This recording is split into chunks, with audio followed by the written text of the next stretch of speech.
ఎక్కడుంటారండి అంతటి మహాజ్ఞాని? మధ్యాహ్నం 12 అయ్యేటప్పటికే ఆశ్రమంలో గంట కొట్టేవారు.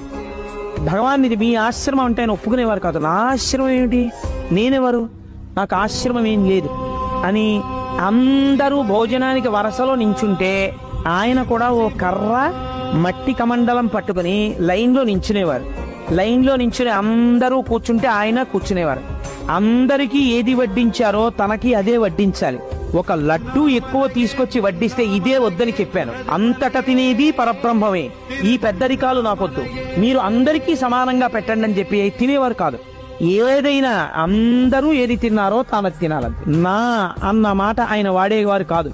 ఎవరైనా వచ్చి భగవన్ ఆశ్రమంలో 500 లీటర్ల వాటర్ ట్యాంక్ ఒకటి కట్టిద్దాం అనుకుంటున్నాం, 500 కట్టించమంటారా, 250 లీటర్ల ట్యాంక్ కట్టించమంటారా అని అడిగేవారు. మీరు 250 లీటర్ల ట్యాంకు కట్టించక్కర్లేదు, 500 లీటర్ల ట్యాంకు కట్టించ